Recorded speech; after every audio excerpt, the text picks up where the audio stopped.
everyone. It's really great to see so many of you. To me, this is a big group, and it's nice to have our visitors coming in remotely as well. My name, if you don't know me, my name is Chris Chulos. I'm the relatively new Dean of the College of of Liberal Arts, and I am very happy that there's this kind of not only occasion, but support for student summer research. My understanding is that this award was announced or created a couple of years ago, and it provides undergraduate students in the college with an opportunity to pursue a research project of their own making, that's not connected to a class, that's not connected to credit. And when I heard about this last year, I thought this is really great. This is the reason I wanted to come to Towson University, among other reasons, of course. But I think this is exactly what we should be offering students. And to me, this offers a number of sort of learning opportunities for students who have one of these awards. Of course, there's an opportunity to create your own research project and to carry it out. But what does that mean? Well, you get to hone your research skills, later your writing skills, presentation skills. But it also means you have to do something you're already probably quite good at. And that is you have to work truly independently. So you have to create a schedule and then you have to stick to it. You have to execute it. For all of your professors, we went through that at some point much earlier in our sort of lives and careers, right? So at some point, we had to do our own dissertation research. And although we were checked in on periodically by our advisors, our time was pretty much our own. And at the beginning, some of us thought, wow, I have this whole year or a couple of years to get it done. But if we didn't really keep track of the calendar, that time went by and we didn't do as much as we should have. So that's a really important skill to have, not only with your summer project, but as you move through your career. So I'm very glad about that. Today we have two research presentations that we're going to listen to. And what I've asked each presenter to do is to speak for 15 minutes, which is a pretty challenging thing to do after spending a whole summer on a research project, and then leave us some time, maybe 15 minutes for Q&A, so that I'm expecting everyone here to listen carefully, and as many of you as we can fit into 15 minutes to ask questions. So as you're listening, think of some questions you want to present. I also asked them if they could have a presentation to show as they talk. I think that's really important to accompany any kind of lecture or talk like this. Before we start, I want to give a special word of thanks to the two faculty advisors, Dr. Eric Ropers from the Department of History and Dr. Pazgalubo from the Department of Psychology. It's a lot of work to be a faculty mentor, and it also comes with a lot of rewards. So I think both of those are important to keep in mind. Our first presenter is Daniel Ashby, who's a double major in history and Asian studies. And Daniel's project is entitled Visualizing Textual Trends of Abuse on Twitter by the Japanese Far Right, and his mentor was Professor Roper. So I'm going to step aside now and switch places, or at least. Hello, everybody. My name is Dan Ashby. As Dean said, I am a double major in history and Asian studies with a double minor in Japanese and international studies. And today I'm here to present to you my research I did this past summer entitled Visualizing Textual Trends of Abuse on Twitter by the Japanese Far Right. Here we go. So just a quick bit of background for those of you who might not be as knowledgeable on Japan. Japanese politics is a very interesting space where nationalism and sort of national exceptionalism is very endemic to the scene. There's a lot of nepotism. In fact, just recently there's a new prime minister appointed who is a third generation politician. So given the years and years of continual running of the country by the by Japan's leading political faction, the LDP, the Liberal Democratic Party. Support from them has become very radical, positions have become very entrenched through generations at this point. Basically, denying war crimes, fueling sort of geopolitical tensions. And the LDP has been very, very focused on controlling the narrative domestically and internationally. And that has been noticed by international bodies such as the UN, whose handler David Kay said in 2017 that there is huge both direct and indirect pressures on traditional media sources like broadcast television, newspaper, to basically paint the LDP and their rhetoric in a very positive way. And this, of course, places a lot of emphasis on the new forms of media, such as Twitter, social media, as sort of a less controlled space, I would say. And Japan has the second largest Twitter user base in the world, so it is ripe for this type of activity. My research aims are very much picking up where I left off from my grant in 2020, where I looked at Japanese feminism in the vein of Me Too. And one of the things that struck me so much was I would get so entrenched in spending so much time looking through big data sets of like people's stories, like coming forward with really personal tales and like the narratives that would build around it, people's replies. And I would always think like, this is so interesting to me, but it's so hard for me to condense this huge data set, all these like webs into something easily digestible for somebody without having to put in just hours and hours of time to see it. So I came up with the idea to use a program called Cage Coder, which has been used by a couple of probably Japanese researchers by the name of Kageyama Kayoko, and I believe it is Taka Fumiyaki, but not in the vein of Twitter. So I'm trying to find out if it's possible to use Cage Coder, which is a textual processing, very analytical tool that creates visualization of big text corpus data. And what they have used it for prior to me was text corpus data sets, mainly harvested from like newspapers, interviews, magazines. But to my knowledge, I've not seen anybody attempt to use it with Twitter data sets. So my research is really trying to document the process of symbolization, how somebody or a term is discussed in just sort of the general Twitter sphere in Japan, and then measure, how people are sort of maneuvering around that. I'm trying to get like a visualization of the discourse in a sense.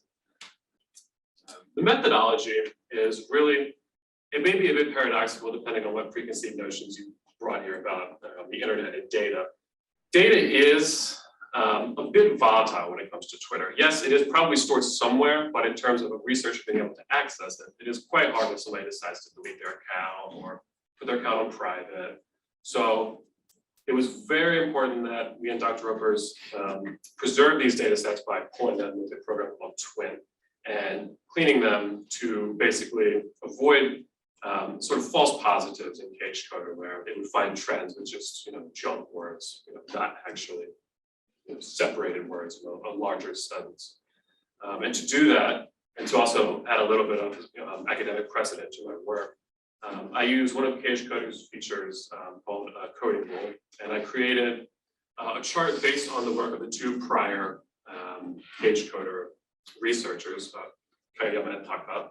And I created a custom coding rule that will basically scan the data set and show me this result here, which basically shows me how much of the discourse is weighted to each particular topic. So each line you can see, and the characters are super important for our discussion, which category, like the category of the, sleep, all time low. The categories have words within them. So if Cage Coder goes through and finds one of those words, it puts a little tally on. The first one is like the world, Sekai. So for this example, Hanichi, which is sort of an anti-Japanese sentiment, you can see obviously a very, very strong finding for Hanike, anti-Japanese. But you can also see things that sort of jump out to you, like this is politics, for example. 27% of the tweets are political in nature. Almost 40% of the tweets are referencing Japan.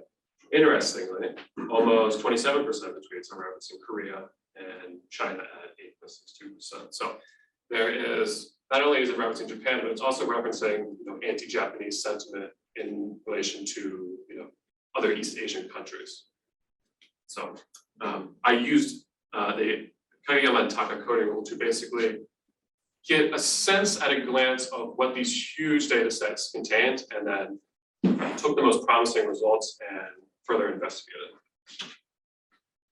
And so unfortunately, these charts got a little messed up, but I'll try to play around and show you what my research really centers around to co-occurrence networks, which we go on here, is essentially look at it as a very colorful word cloud. So these are either words or compounds used in a word, and the colors represent a relationship that Cagecoder has defined as being related, used commonly together with each other.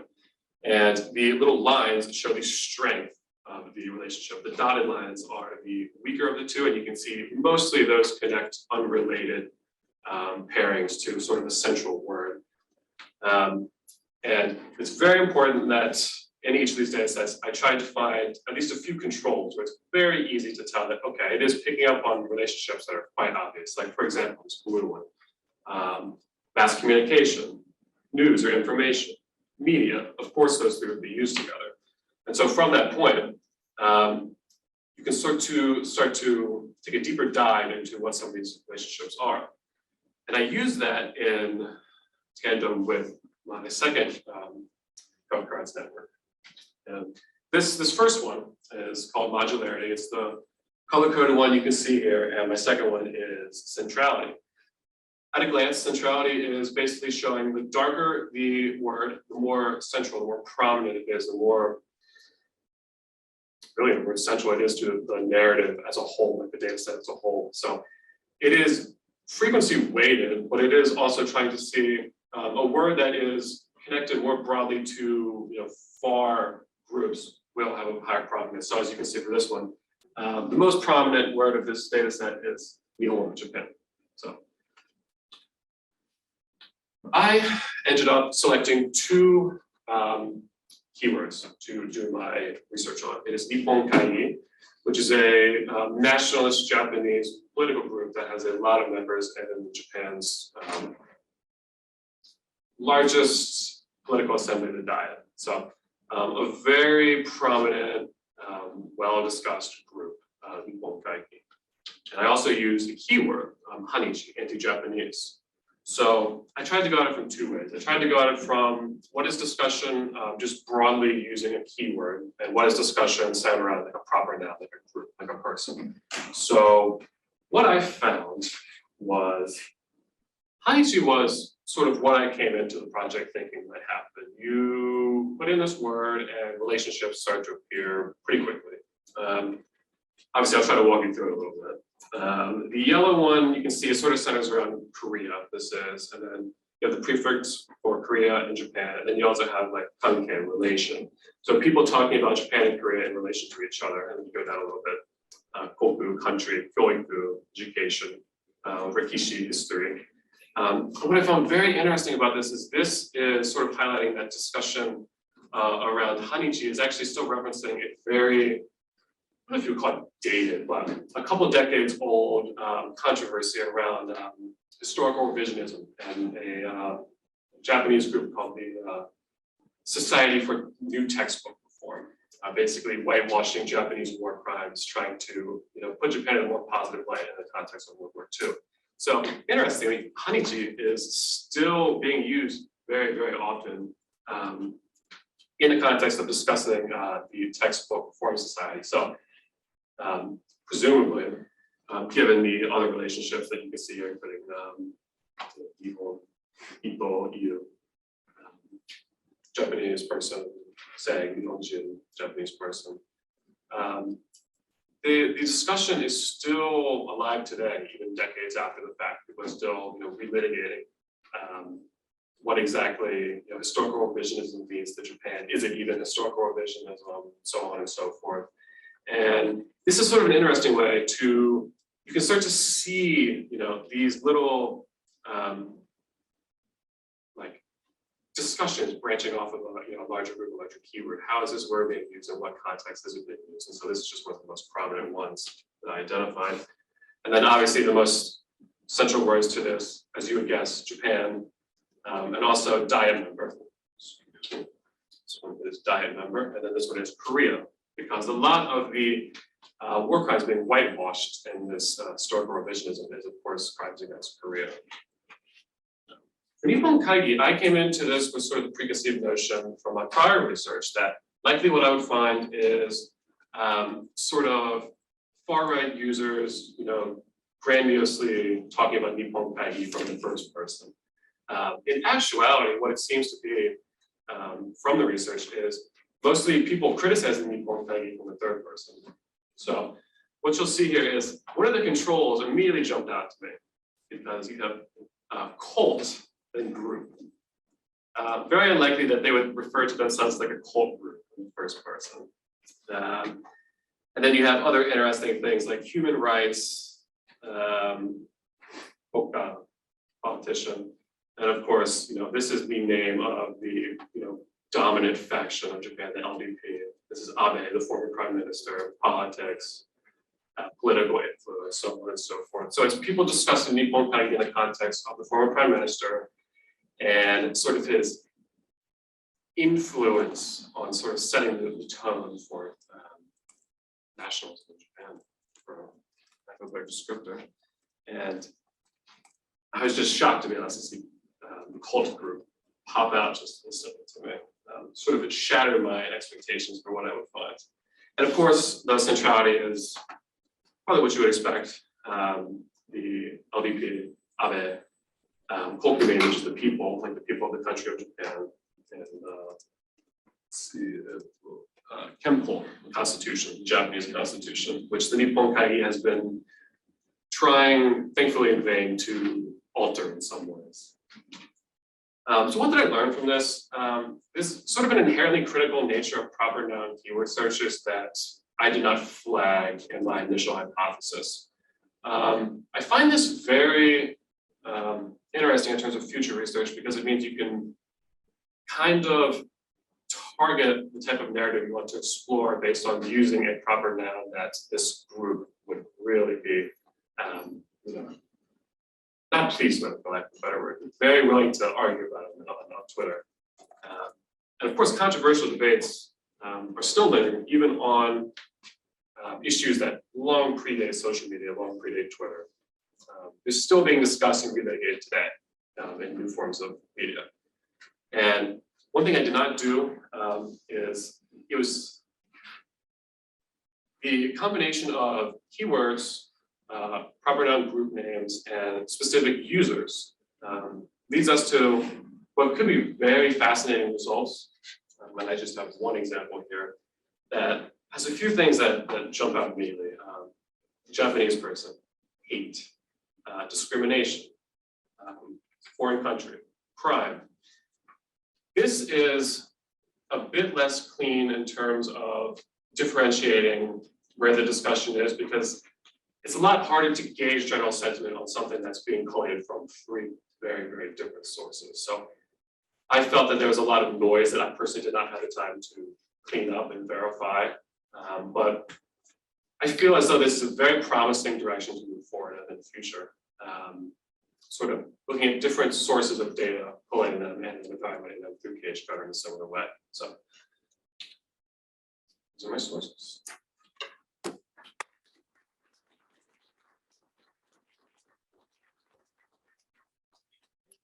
And I will say you were right on timing it, by the way. First time for everything. Excellent. Then we don't go far. Don't. Oh no, I was going to stand too. I figured that. So, questions for Daniel. Who wants to be the first? Yes. I saw your presentation on the Me Too movement, and I was wondering if there were any intersections that you saw between the Me Too movement and the data you got on the far right on Twitter? Yes, actually, is it okay if I pull up like because I have like 2 slides that I can use to talk about while answering questions. One of the things that, one of the key figures in my Me Too research was Ito Shiori, who spoke out against her unfortunate sexual assault at the hands of a prominent TV executive in 2015, who has been slandered endlessly by sort of far-right conservative critics for basically making the whole thing up, despite the broad evidence to the contrary of that. And if you'll see actually in this sample population of 3 prominent Twitter users, a keyword in a group, this right here is actually Shiori Ito. So this discussion was actually from 3 users that I personally identified in my research of Me Too in Japan, and sort of like something I knew would be a positive, but it was hard to academically verify. So there is definitely potential here if you can frame it in such a way that would stand up, I guess, to more academic rigor. But definitely, I mean, what gave me the idea is seeing how slandered and repressed these women's voices are in terms of speaking out against the horrible things happening to them because they just don't feel the safety to do so. So definitely, I think if one wanted to take research like this and focus it in a certain topic like that, you would have great success, in my opinion. Yes. So can you kind of pull out your study? First of all, congratulations on an excellent project. Yeah, this is really very interesting. And I can tell that you've learned a lot as a consequence of it.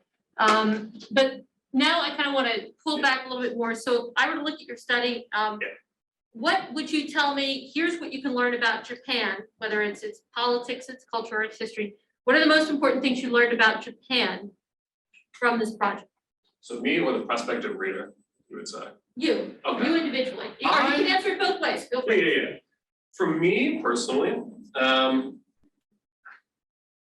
did learn a lot of it. For me, was an affirmation of what I had already come to conclude after like hours upon hours, digging through Twitter in my previous thread.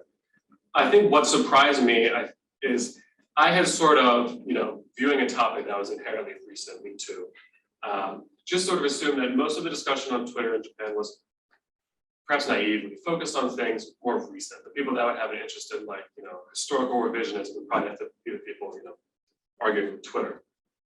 It was very surprising to me to see, decades old historical debates still being, revisited on Twitter. And it made me think that there's probably very fascinating discourse surrounding, I don't want to say completely dormant, but not in the popular zeitgeist that could be examined in this way. That would probably reveal very fascinating topics of discourse within that obscure topic, for lack of a better term. What I think other people could get out of this is, I feel like Japan is very hyperbolic in a sense. This allows you to get a glance at genuine discourse happening in Japanese that isn't being slanted in such a way. Like, this is generally how people are discussing the topic. Sort of how discourse is naturally happening, sort of in the Japanese Twitter ecosystem, not being pulled out and crafted in a certain way. I very much in this project did not want to sort of cherry pick, for lack of a better word. I wanted to present the whole graph and see not everything, not every discussion point in these charts are very critical. I mean, for example, just on this one, I'd say this one's kind of an anomaly, but this is just a bunch of junk that I didn't get a chance to clean up. This is one of the things that I tried very hard to clean up in my genuine use of the project data sets, just a bunch of letters from basically hyperlinks, Twitter hyperlinks, and arigato. So somebody sending a bunch of Twitter links and then thanking the other person for sending them a Twitter link. So not everything is mission critical here, but I like to think that the examples that I picked, especially based on what prior researchers have chosen and my own personal opinion on what I thought was the strongest most fascinating points paint a very interesting, hopefully holistic picture of that topic in terms of how it's discussed on Japanese Twitter. Thank you.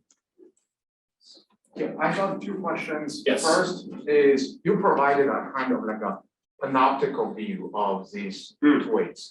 I'm interested about like change over time. How these diagrams of the like correlations or occurrence change over time. Yes, it's interesting. I have seen one study that uses Cage Carter in a way where they will take, and not using tweets, but taking, I believe, interviews from a politician provided in newspapers and magazines and compare them like a decade or two prior to more currently to see how they're sort of discussing the topic and how it's changed in those intervening decades. You could do something like that. The first thing that pops in my mind is with hashtags. Sort of a more naturally recurring hashtag. Me Too certainly still lives on, it's still used very often. Perhaps not as much in the very sort of upspring of it, but it would be very fascinating to see how discourse has shifted. I agree. I think there's definitely potential there. I mean, certainly there's potential outside of Twitter to use Cage Carter. It's a quite recent program. I believe it was first put out into the ecosystem in 2014, so very much that can be used, but that hasn't been explored. Yeah. So my second question is methodology. Yeah. So like Twitter is determined by three factors: like how many people retweet it, how many people read comments, and how many people like it. Yeah. So how would you weigh one Twitter from another? So it matters most importantly in terms of choosing, perhaps if you want to use a specific tweet or a specific user, more likely, as a subject for this type of analysis. What I want to do in this research was very heavily not weighted at all. I wanted the whole collective text corpus data file to just be every mention of this property noun, every mention of this keyword, so as to not flood it with only the opinions and tweets of a more prominent user like a politician or so on and so forth. Because if I wanted to gauge sort of their own take on it, I could do like say like a keyword for Hanichi from a prominent politician, and I would see their sentiment in terms of using Hanichi from their perspective.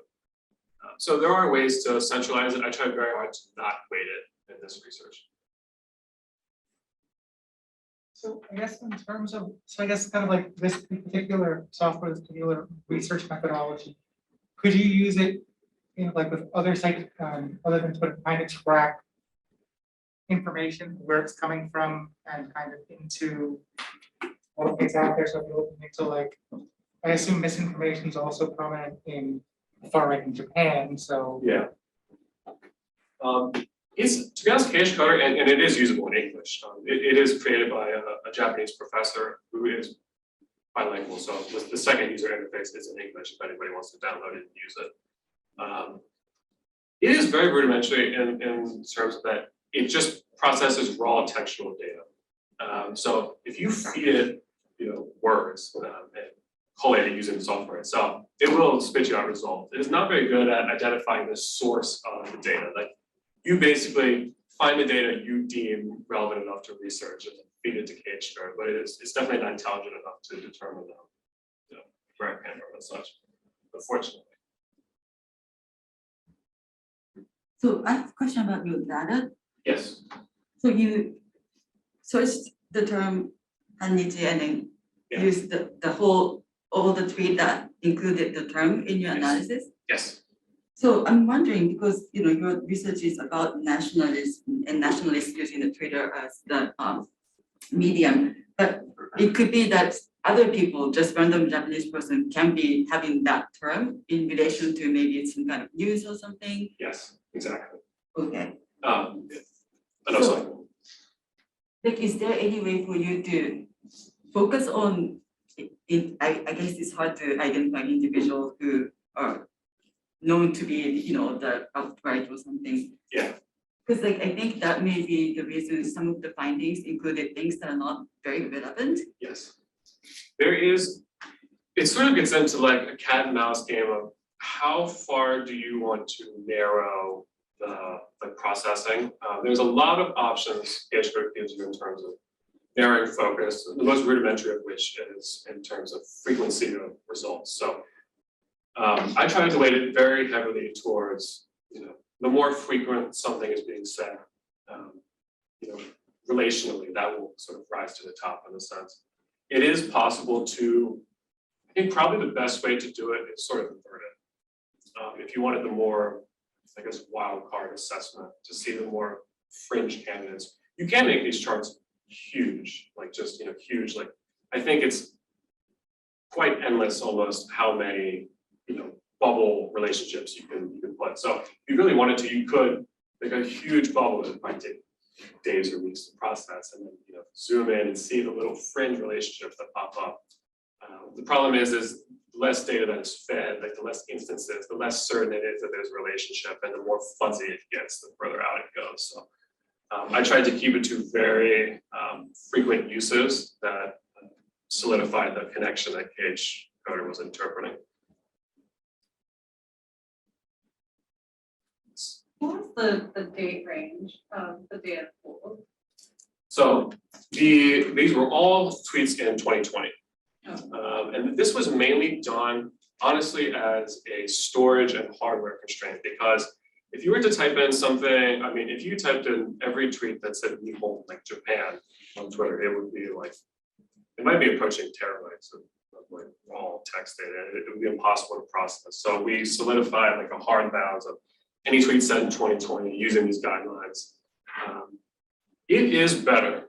And I think if I had, I still do run some of these KH coder things on my own time, but if I had a lot of time to just leave a computer on for like weeks upon end and just see what it spit out, it would be better to, view the more holistic outside of 2020 data sets just to see what it spits out, because just being in 2020, as we know, the coronavirus pandemic, is possible that it has some sort of effect on these results depending on what the topic is. So everybody's cooped up inside and they're going through Wikipedia and they're like, oh, this is this crazy thing that happened a couple of decades ago. This is crazy. This is wrong. Blah blah blah. And it sort of fuzzies the data a bit. A more holistic, outside of those bounds research would definitely be better. It's just I didn't have the time or processing power to accomplish it, unfortunately. Time for one more question, anyone? Yes. How did you extract this data? Like, did you have something automated, or did you like literally go and copy paste every single tweet? Oh god, no. I didn't shudder. So there's a program called Twint, I believe it is. Oh, so that's what you were using Twint for? Yes, Okay. yeah. That basically, and honestly, this like Twint is so much better than what me and Dr. Rivers used the first time around. We used something called get old tweets, which is a very rudimentary thing where literally just pull a great username, a date, and like a tweet. This gives you such a wide variety of information, and this is not even the time zone, the time, the date, the unique ID for the tweet, the name the person is using at the time, which you can see evolve via the tweet. Obviously, the language, any URLs that they sent that's preserved. So, using something like this, I mean, if you're potentially interested in doing research like this, my advice would be just save data sets. I mean, really generally speaking, the more obscure they are, they're not really that deep. And you'd be better off saving it because people delete tweets, they delete their accounts, but you pull like a hashtag or term and it's stored. I mean, I can run different research on this exact data set how many times I want, and I guarantee you some of these tweets are not still up. It is sort of a moment in time. So something you said right now at the very end, something I was thinking about from the beginning. What happens if we lose these, tweets? You said delete. I was thinking, Twitter 50 or 100 years from now, when historians look back and want to study this period, maybe Twitter won't exist, it'll be hard to access. Yeah. So it's great that you're doing this work right now and capturing things sort of in real time, because that will help later on those disappear. All right. Thank you very much.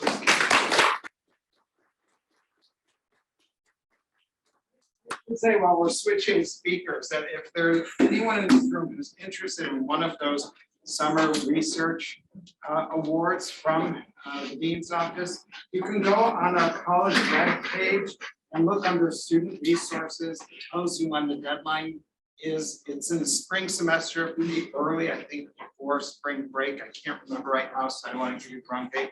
But if you go, it's very clear. There's an application form link and so forth. So please consider that.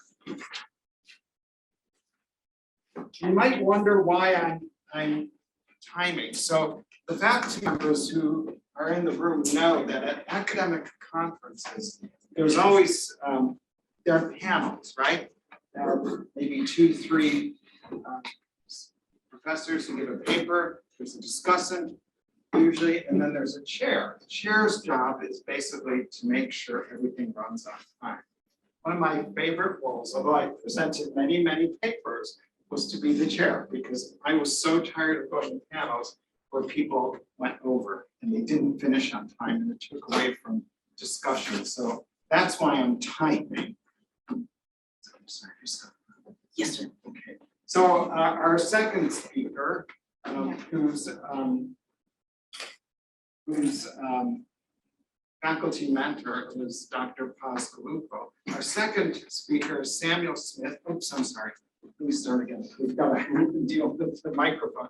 Our second speaker is Samuel Smith, and Samuel's faculty mentor is Dr. Pascalupo. Samuel's project is titled Experiences of Trans Intimate Partner Violence Survivors in the Context of Therapy. Okay. Hi, so I am a junior here at Towson studying psychology and women and gender studies. So let's see here.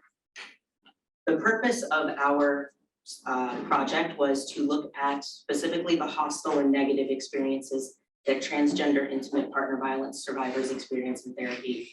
It's important to note that intimate partner violence, or IPV, is also known as domestic violence or partner abuse. So what we did is we collected data from LGBTQ IPV survivors, asking them if there were ever times where their therapist had communicated hostile or derogatory messages towards them. We specifically narrowed it down to trans people for the sake of this project. It's important to look at IPV in the trans community because it's incredibly common. Over half of trans people will experience IPV at some point in their lifetime, and this is more common and rates are higher for trans people of color, especially Black and Indigenous trans people. Out of that 54%, about 40 of them try to seek help from a mental health professional to address their IPV. However, the APA has done research and studies have shown that less than a third of psychologists and psychology students actually understand trans issues. So you have this unique intersecting identity where somebody is both trans and an IPV survivor. Not every therapist is going to have adequate training in trans issues or in IPV. So somebody may come to a therapist and they may not know how to respond or how to care for this person and not even know. What we did was we were a team of 3, myself, Dr. Galupo, and a master's student named Michael. And we took the qualitative data and we sat down and we did thematic analysis to look for major themes. Out of this research and out of the data we got, we found 3 major themes. The first theme was invalidating trans and non-binary identity, which occurred in just under a third of the participants. The second theme was dismissing the abuse or trauma, which occurred in almost 2/3 of participants and was our most common theme. And the third theme, which occurred in about a 1/5 of participants, was this intersection between their trans identity and abuse. We had 38 participants of varying races and gender identities. However, I do want to note that our sample was mostly white and it was mostly trans masculine and non-binary individuals. So each theme was then broken up further into 3 sub-themes. For the first theme, invalidating trans and non-binary identities, the first sub-theme was ignoring the trans or non-binary identity. This could look very subtle. Some people said that their therapist or counselor just didn't address their trans identity at all. This person said that their therapist decided to ignore it in such a way where the therapist implied that they wanted to transition to become a woman to further suppress their abuse at the hands of a man.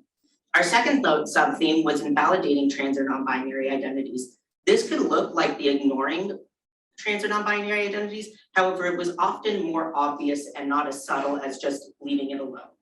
The last sub-theme was invalidating the participant's relationship or community. This looked a lot like invalidating the identity. However, invalidating the identity invalidated the person as an individual. Invalidating the participant's relationship or community meant that this was more on a community-based level. Sometimes this was shown as invalidating the relationship where the person was abused, and sometimes this meant invalidating the local trans community or the trans community as a whole. For dismissing abuse and trauma, the first sub-theme was the therapist's views of IPV being based in heterosis-normative conceptualizations. Unfortunately, historically, the bulk of research into IPV has been heterosis-normative, where the perpetrator is a cisgender man and the victim or survivor is a cisgender female. Because of this, we end up with a lot of responses where the therapist doesn't believe the abuse or dismisses the abuse because the person, either the participant or the perpetrator, were not cisgender or the perpetrator was not a cisgender man. The second sub-theme was dismissing the trauma. So this person said that their therapist didn't take the abuse seriously, specifically because it wasn't committed by a cis man. This also feeds into that first sub-theme of heterosis-normative conceptualizations. And the last sub-theme was implying that it wasn't rape or that a participant was exaggerating, oftentimes because of the participant's gender identity or the perpetrator's gender identity. The last major theme was this intersection between those first two themes, where there's an intersection between the person's trans identity and the person's experiences with IPV. So one way that this showed up in the research was the therapist attributing the trans or queer identity to IPV. So this person said specifically that their therapist suggested it was due to autogynephilia because they identified as a trans woman. The second theme was a theme of corrective rape, either calling the abuse corrective rape or the therapist discussing conversion therapy as a potential option for the participant. The last sub-theme was mostly seen in people who were assigned male at birth. And this was the therapist saying that the participant should have enjoyed the abuse based on their sex designated at birth. There's a stereotype that cisgender men are hypersexual, and there's a stereotype that cisgender men can't be abuse survivors, again, because of those heterosis-normative conceptualizations.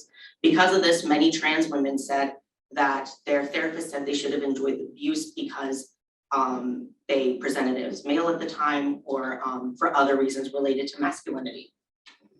In conclusion, when we look at IPV in the trans community, again, we really need to take an intersectional approach. We can't just address the trans identity or the IPV survivorship. We have to address the person as a whole in therapy. Research has shown that microaggressions, and not even microaggressions, but full-on aggressions and transphobia and queerphobia will harm the therapeutic relationship and will prevent trans people from feeling like they can continue with help-seeking behavior. So because there is so little education and continuing education for therapists, therapists really need training to address these needs, these unique needs of trans IPV survivors. They need it early and often. At the same time, this is a really new and growing field of research, and this is a new and growing field where people are recognizing this need. And so more research is needed to know the full extent of what therapists are saying, why therapists are saying it, and the harms that are being done from it. Lastly, I'd like to thank the Dean of the College of Liberal Arts for having this grant and prioritizing student research. I had a lot of fun on this grant. I had a lot of fun doing this research, as grueling as it was. I'd also like to thank Dr. Cosvolupo for taking me on and mentoring me through the research process. I entered their lab my sophomore year of college, and I've had a lot of fun since then. I'd like to thank Dr. McCartney and Dr. Kolesnikov of Undergraduate Research Club for supporting me during the beginnings of my career. And while she's not here, I'd like to thank Dr. Kate Wilkinson for being my mentor in my Women's Studies program. We do plan on publishing this research soon in a peer-reviewed journal.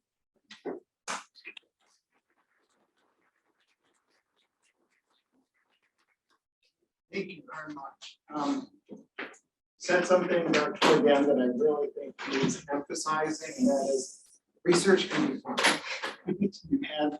And it can provide a lot of satisfaction, even pleasure, if you do it right and everything goes well, even if it doesn't. All right, questions? Yes, Dr. McCartney?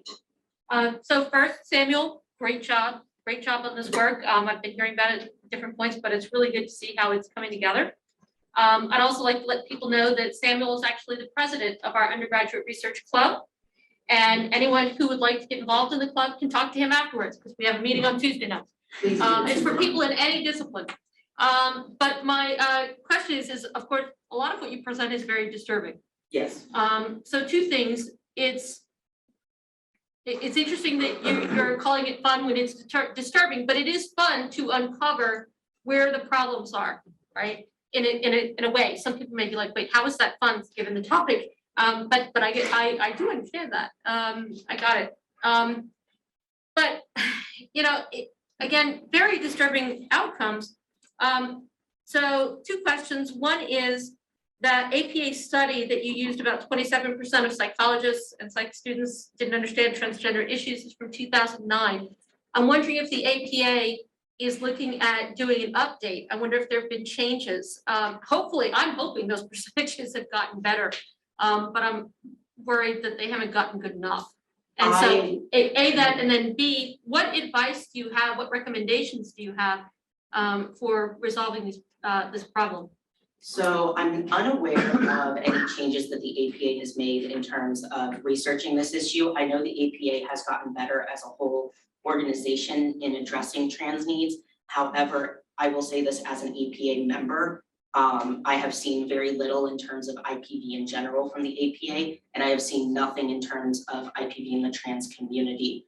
Anecdotally, I've spoken to other psychologists and psychology students, and I am unaware of any numbers, but the education in trans issues is still lacking. And oftentimes, if somebody wants to work with IPV survivors specifically, they go through specific training for that. So oftentimes, if somebody is just a general therapist or psychologist, they also won't receive adequate IPV training in general, which is really disturbing because IPV is incredibly common. 1 in 3 cisgender women, 1 in 4 cisgender men, and 1 in 2 trans and non-binary individuals will experience IPV at some point in their life. And in my opinion, psychology education is not doing enough to address the needs of this growing population. And in my opinion, I think there needs to be education. I think there needs to be screening of therapists and psychologists. There needs to be education, and then when they become psychologists, there should be screenings for what they've learned and any potential harms that they could do. So I think not enough is being done in terms of education, which is the main thing. A lot of these therapists just aren't educated, but at the same time, there are therapists with very real biases that are harming their clients, and that needs to be addressed as well, and that needs to have faster addressing and more repercussions. Just as a quick follow-up, so could there be perhaps a certification for people who had, I don't know, I'm not a psychologist, so. I don't know if there's a certification. I know we do have, once you graduate grad school, you do have to do continuing education credits to keep your license, if I am not mistaken. I'm going into research, I'm not going into counseling specifically. I think more continuing education credits and more emphasis both on trans needs and the needs of IPV survivors is horribly, it's needed horribly, it's needed extremely quickly. Yes. Do you think that there is like a relationship between like the region of the therapist that has an impact on the results of the data? For example, like, you know, just speaking stereotypically, like deep south, something less, an area less, you know, accepting, would have like higher rates, for example, or it's all so low that it's, you know, just. I am unaware. I would think that there would be, signed out. I would think that there would be, that real areas would skew the data. However, I'm unsure of how that would go. I did see while it didn't make any of our major themes or sub-themes, I did see themes of religion, specifically Christianity, being used against the client or the participant. So I would think that in areas with more religion and more conservative, specifically more conservative religion, that would be a bigger issue. But at the same time, I can't say for certain, and more research really is needed to address that and to really get the full scope of the problem. Yes, sir. So let me just add to Dr. McCartney and say congratulations with an important research project. And also related to where Dr. McCartney started us with the first slide with percentages, the one that stood out to me was only 40% of survivors seeking. Right? So that gets me thinking about how exceptional the United States is with our healthcare system as a whole. To what extent is the economic realities of seeking help and seeking counseling or a lack of insurance maybe affecting who is able to actually take a step and get help if they want to? Yeah, so the statistic that 40% of those IPV survivors go on to seek therapy is from the United States Transgender Survey of 2015, which is one of the largest, if not the largest, survey of transgender people in the world. I do believe that the healthcare system in America, first of all, trans people are more likely to be in poverty situations. They're more likely to be homeless than their cisgender peers. So I think that does affect help-seeking behaviors. But I also think that systemic transphobia and the real risks of trying to get out and seek help, the real risks that come with living as a transgender person in general, I think that does also affect help-seeking behavior. And I think that those are systemic issues that really, really need to be addressed.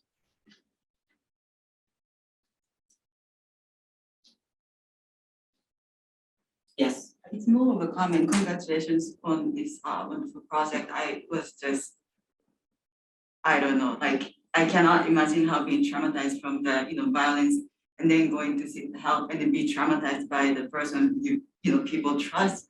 So it was like, I don't know, it's really upsetting to me. And I thank you for shedding the important light in this regard. And I encourage you to really get this published so I can assign this reading to my social gender class. Thank you so much. Yeah, I will say while research for me has always been fun, no matter what I'm researching, I've always had a drive to learn more and to discover and explore things. But going through the data, going through the thematic analysis was very difficult. And there is a real issue of re-traumatization when IPV survivors in general, when IPV survivors report to the police, try to get medical or mental health care, come out to loved ones as IPV survivors, there is a real rate of re-victimization when that occurs because of these harms being done. And I'm sure Paz will send it to you. Yes. The three major themes, do you think there's any correlation or relationship as to why they are ignoring or just invalidating their experiences of certain bias or reason? A large part of it was bias. A lot of what we saw was really harmful. While we were looking more so for microaggressions, we saw a lot of stuff that was above microaggressions. So a lot of it was bias. There were certain things where it was the therapist ignoring the person's identity, and we don't know why the identity was being ignored. For in some cases, people say that their therapist just didn't treat it as a real issue, or their therapist, either the identity or the IPV. So not seeing it as bad as it was, not seeing their identity as real, and then real xenophobia, transphobia, queerphobia as well. Yeah, my question is about what's next for you, right? So what are some of the more pressing questions that you're working on now? So we are planning on expanding this. We actually have a full data set of LGBTQ people in general. So we plan next on looking at same gender attracted people. What I would like to do, and this is the first time Paz is hearing about this, is I would really like to compare trans and cis participants and see any differences in there in terms of themes. I was actually talking to Paz last night about how I would like to make this a major part of my career and to go on to write a book about IPV in the trans community. And I really, really want to address therapist responses and really work with therapists and with education to create material that will alert therapists to these issues and really educate people on best practices when working with trans and non-binary IPV survivors. Are there any other questions? Thank you very much.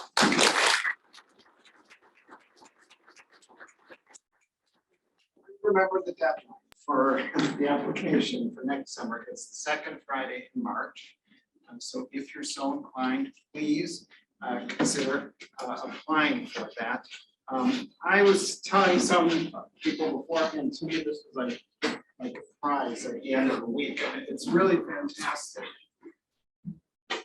I was telling people, sorry, I forgot this, that this is like a prize at the end of a long week. This has been a particularly special week in many ways. And it's really great that you took the time to come here and that you were alert and attentive. This is, you know, an important part of what we do at the university, right? It's not just receiving knowledge, but participating, creating. And these are two great examples of how you as students can create new knowledge. So thank you to both participants, their faculty mentors, and stick around, talk to them if you want afterwards. And what I'd like to do is have the two faculty mentors and their students come up here and we'll take a group photo, all right? And thank you everyone for coming. Thank you.